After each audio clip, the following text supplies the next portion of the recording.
The Fox Texas trio is back. Governor Greg Abbott now fully taking the oath of office, giving his inaugural address.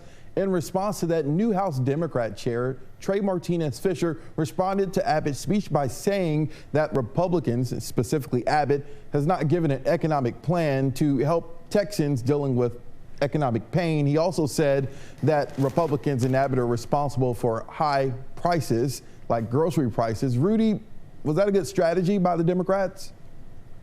That's a bold move, Stephen, to somewhat quote a line from the Dodgeball movie. You know, the initial reaction that I had when I heard that was, you know, there's going to be some hard pushback on Democrats for that, with many noting that inflation pressure is really attributed to the Biden administration, not the Republicans. You know, it reads like the daily spin that we get from the White House press secretary, Stephen. Greg, do you think Democrats missed the mark with this response to Governor Abbott's speech? Stephen, of all the arguments they could have made, this, in my view, is the least defensible. Keep in mind the staggering amount of federal spending pushed through Congress by both the Republicans and Democrats has been a key driver of inflation. Now, over the past 2 years, President Biden and Democrats, rightly or wrongly, shoved trillions of borrowed dollars into the economy, and prices were certain to rise as Americans rushed to spend them.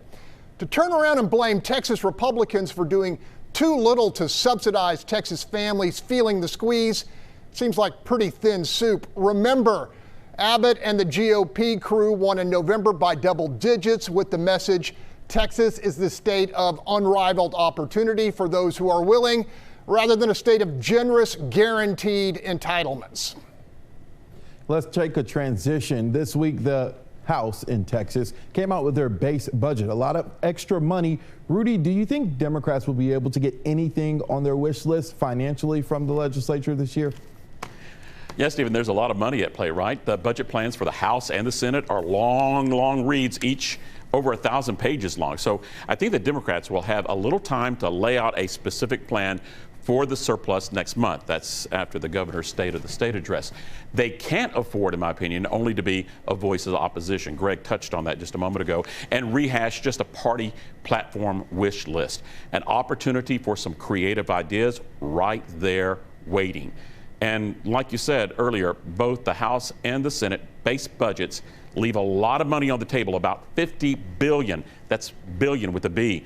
Now, granted, while the spending proposals are huge, totaling about $130 billion in general revenue, to get all of that extra money, lawmakers will have to bust the state spending cap, or at least find a way to get around it. And that will be tricky procedurally and politically. Stephen? The House and the Senate also have bills that regulate drag shows, but some are saying it's too broad. Some are saying you're looping in possibly concerts coming into town or looping in regular theater shows that happen in our school districts. Greg, do you think something that will regulate drag shows pass the legislature, and do you think they're just going to go back to the drawing table and make it more narrow in scope? Look, Stephen, drag show regulation is just the latest venue for the values war, and I do think something will make it to Abbott's desk. Why? Because Republicans control both houses, and it chaps the GOP base in a big way that publicly funded venues are being used to, in their mind, normalize activities they find morally repugnant and socially destructive. As for the First Amendment issue, free speech on school campuses and libraries is not the same thing as in the public square, so to speak. I'm no lawyer, but there are necessary limits on campus. That said, I think Republican activists would almost welcome court challenge as a means of perpetuating the conflict. This is, after all, a values war. Let's transition quickly back to money and infrastructure. Rudy, Governor Greg Abbott briefly touched on infrastructure. That's something Speaker Dade Phelan wants. Is that kind of an olive branch from the governor? It could be. You know, the governor used the state song Texas, Our Texas as his outline for his speech. It allowed him to frame the speech with his familiar chorus of how great the state is doing economically. That's why my word was a chorus line. Governor Greg Abbott could be giving a signal to everyone, just not the speaker, that he has heard the comments from those who want basic things fixed across the state. Promising a property tax payback, you know, that's great messaging on the campaign trail. But a lot of people are saying to me, saying what the speaker is saying. Fix the dang potholes. Build and expand some freeways, not tollways, freeways. Put up more utility lines and come up with a better way to do water banking. A better water banking idea to give the state a larger safety net or bucket during times of drought. Ideas like that. Stephen?